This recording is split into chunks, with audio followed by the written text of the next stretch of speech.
We made a presentation to the Advisory Council about a few weeks ago, basically talking about our side of the proposal and what we thought would be best for this island.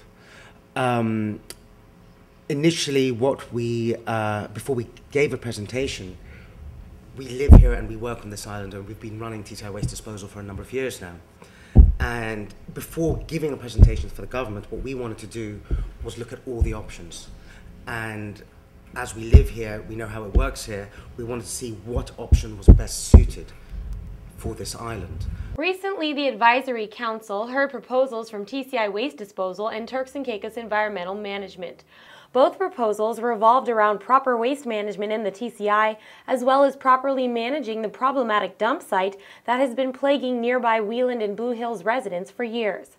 As reported by News 4 in a previous newscast, Turks and Caicos Environmental Management received the $12 million contract from the government to take charge of waste management in the Turks and Caicos. Their proposed idea, a bigger, better, greener dump site where trash will be properly contained in the ground.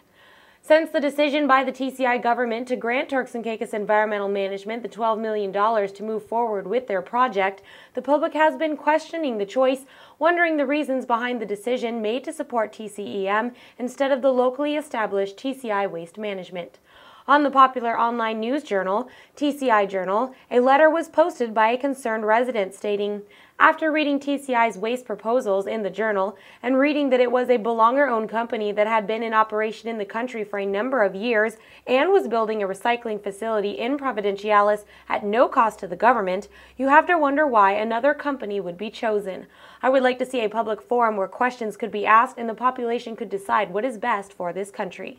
News 4 sat down with directors of TCI Waste Disposal to find out more about the proposal they presented to the consultative forum, their waste management solution, a waste energy converter. Then the next thing we looked into, and we looked into this for a while, was a waste energy converter. And this made sense for this island. Reason being is that the proposal we gave was self-financed. We now know that the government doesn't have that much money. So the best option would have been to give them something which wouldn't have been too costly for them, number one. Number two, this thing pretty much turns absolutely everything into electricity except for cans and bottles. It can take it, but it won't produce electricity out of this. But it takes hazardous waste. It takes oil. Oil is actually good for this thing.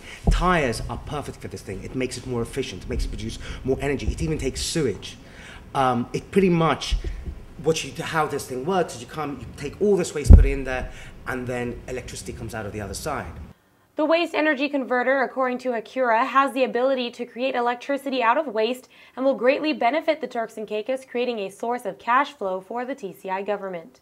And the good news financially for this as well is due to the sale of electricity, you reduce the tipping fee because you can balance it out due to the sale of electricity.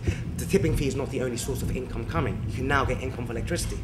So on an island where the economy is not great right now, where there's not that much finance, for our point of view, this really seemed like a perfect decision, which is why we then started pushing this, and this was the proposal we gave. Hermes Acura added that the waste energy converter does not create any waste of its own apart from ash. No smoke, only steam. According to the director, the ash that is emitted from the converter is easily recyclable.